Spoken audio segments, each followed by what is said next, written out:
Steve, over the course of the 5 days, where do you think you lost that confidence?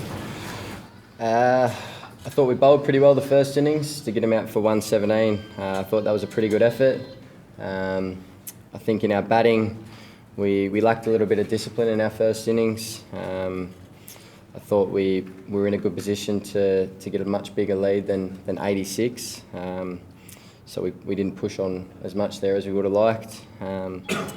Then I guess to the third innings of the match, I thought we didn't do a great deal wrong. I thought Kusal Mendes played an exceptional innings to score 176, and I guess that sort of took the game away from us. I think from our point of view, it was disappointing to lose Stephen O'Keefe in the 49th over.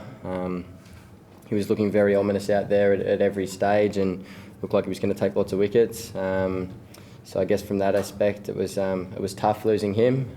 But having said that, we still have to find ways to get the team out, and we weren't able to do that. And 267, obviously, on a day 4 and 5 wicket against quality spinners is going to be a tough task, and we weren't up to it. I think that's 7 Test matches in a row in Asia that the Australian cricket team's lost.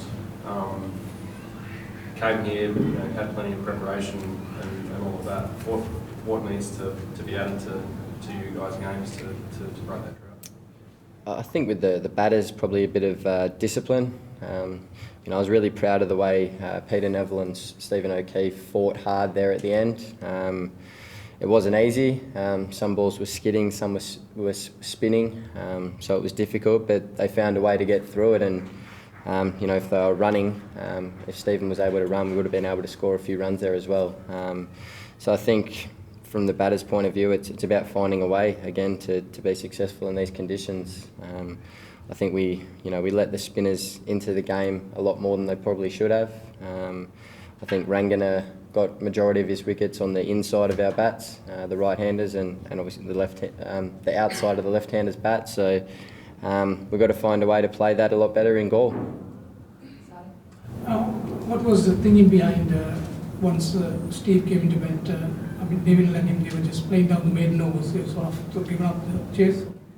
Yeah, well, Steve couldn't run. He's got a hamstring injury.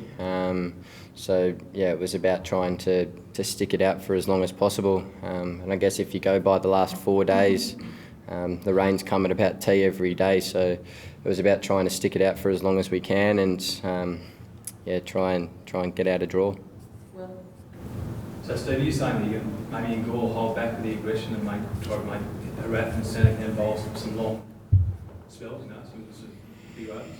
I think it's about each individual having a game plan that can work. It's everyone's different the way they play. It's just finding a way that works for each individual. Some it might be being a little bit more aggressive. Others it might be sitting on the crease and using their bat out in front. But we just have to find a way. Steve, what are your thoughts on Steve O'Keefe with that injury after he's taken so long to break into the side? Yeah, he's pretty shattered, to be honest with you. And I thought he was doing an exceptional job. He's almost the perfect sort of bowler for these conditions. I think he actually bowls quite similar to Rangana Herath. Hits the stumps, bowls with that sort of cross seam. Some balls skid, some balls spin. So he was doing a terrific job, and I'm shattered for him as well. Steve, your shot in the first innings, was that right intent, wrong execution? I think I generally play spinners quite aggressively, and I think I've hit that ball for 4 or 6 several times throughout my career.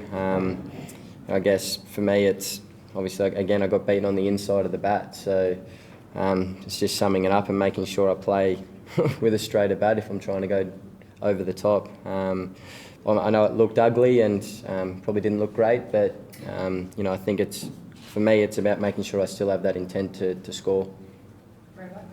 Steve, what can you take from Kusal Mendes' innings, given he was so far and above the highest scorer in the match? Was it something that he was doing completely differently to other batters, or was it your bowling at him, or a mixture of all? Yeah, a mixture of everything, I think. It looked like he had a pretty simple game plan against our spinners. At the start of his innings against O'Keefe, if he got too far down leg, you'd sweep him. other than that, he was sort of playing out in front, using his bat, getting his pad out of the way. And to the off spinner, he looked like he had a pretty simple game plan to sweep whenever we got two straight, and he played that pretty well. I think we had one opportunity where he might have been out LBW, got given not out, and we didn't refer it. We were out of referrals. But I think on a wicket like that, you need some luck as well. But credit to the way he played. I thought he had a game plan and stuck to it throughout, and did a terrific job for a 21-year-old. Maybe you've got to get over the disappointment of yourself being injured, but you've got John Holland coming. I guess you're expecting a very big turn in pitch for the second test. How do you think you go into that match in what's going to be spin against spin? How do you think your spin attack is going to shape up next week? Yeah, I think Gauls traditionally the biggest spinning place here in Sri Lanka, or so we've been told. So I think it's going to play a big part again.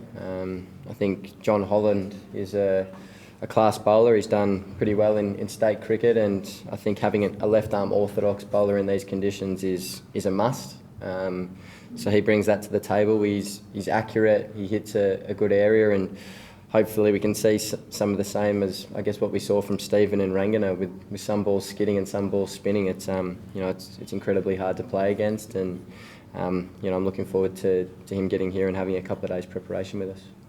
Do you know him much? Do you know John Holland much as a bloke?